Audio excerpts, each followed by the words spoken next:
So picking off where I left off, and you come from a background or a system, if you want to call it that, a system that was quite liberal in approach, and then you come and you are raised in a very legalistic household where rules are imposed on you without explaining to you in scripture what it says.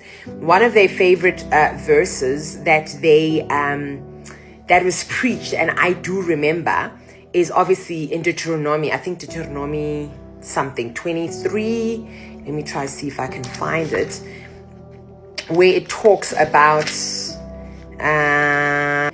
women not wearing clothing that's pertaining of men. So right off of the bat, we were not allowed to wear pants as girls.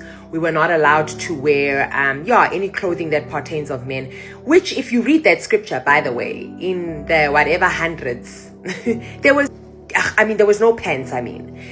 Men and women wore dresses. Okay, so already, guys, that is another thing. Gotta understand that scripture is also written in type, and also there's a difference between the Old Testament and the New Testament. But anyway, that's a story for another day. I'm still now part 3, right? This is part 3, guys, of my upbringing and why and how I then came to leave the message cult.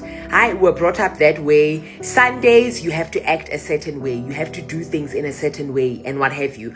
And by no means am I not saying that my parents didn't believe this thing wholeheartedly, because I know that a lot of people watch a lot of my videos so that in a way they can be like, ooh, now she's exposing all the dirty secrets of the family. No, I'm not exposing the dirty secrets of my family. Every family, by the way, has whatever their secrets or what have you. I'm talking about how this cult that we were born and raised in of Willam Branham shaped and informed. It's for me the brainwashing.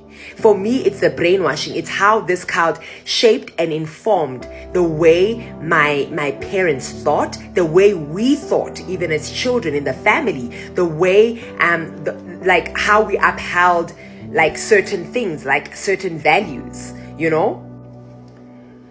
The way we were viewed in society, you know. So we then grow up and we go through life. But the one thing that I really, really strongly want to commend my parents about, my parents were very different. My parents were different from the other parents in the message cult.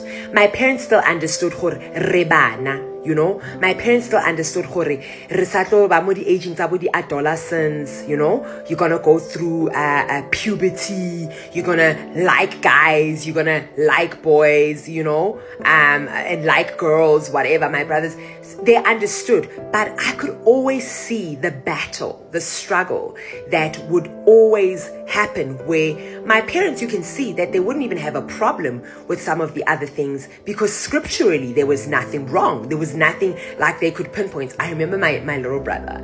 My little brother, he was so funny. He said this one thing while we're traveling to church, and he says, but mom, dad, if I'm predestinated, if I am seed, why does it matter how many times I go to church? You know, and he was just speaking from a little boy. I think he was 10, 11. He's like, all I just want to do is sleep. Why am I forced to come to church? You know, like explain to me, you know, why? And obviously, I really, really agree with the answer that my parents obviously gave. As long as you're under this roof, guys, you know, hey, black parents. I don't think it's only black parents. But anyway, most parents, as long as you're under my roof, you'll go to church, whatever.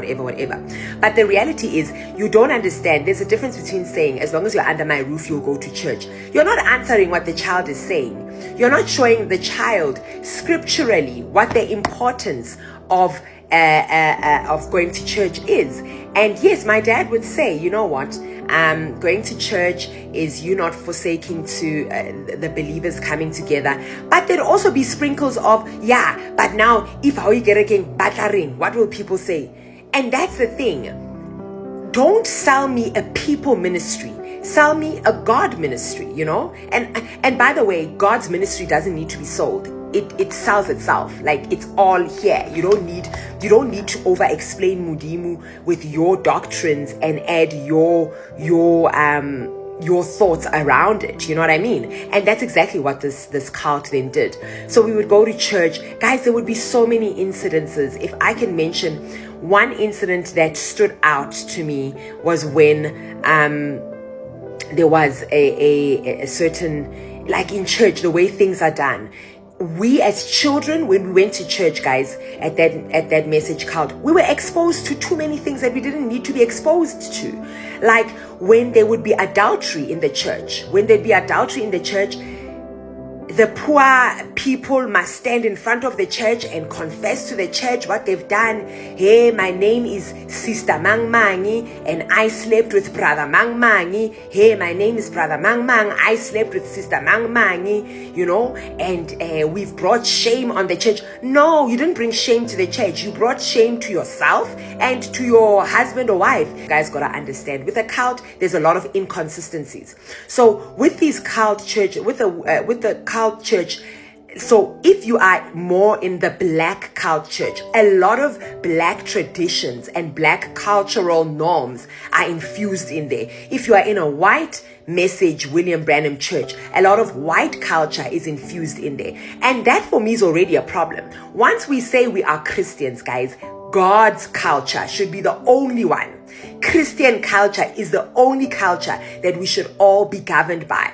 Not things like, this is a statement they would say, yeah, Renamo Mami Lodi, we don't do what they do in Elandsfontein. Elandsfontein was the other church where the whites are. And then Mami Lodi is where the blacks are. And the black church is going to fight with the white church. And then there would also be where the colored church is. Yes, guys, for those of you that are international, in South Africa, we do have a group of people called coloreds. I am not racially profiling anyone. So the colored church would be in Eastrus. In Eastrus, there was a church, and then there's still currently a church now in Willows, right? Where that's where the colored community would be. And all these three, the colored church, the black church, and the white church, everybody's fighting. So you always grow up as a child with, like, there's inward fights. Already, where is the unity? So please listen to that carefully. Where is the unity? Where's the brotherly love? Where is the kindness? Where is the raise up a child in the ways of the Lord? All the things that I've mentioned, where was God in that? Where was God in the politics? Where was God in a husband and a wife, or a wife having to stand up and confess her sins to a church, or a husband having to stand up? We don't need to hear that. We didn't come to church to hear politics. We didn't come to church to hear who slept with who. Right? So you start having a very, very raw reality, and you are exposed to so much as a child. But guess what? After you are dropped like that, there's no counseling.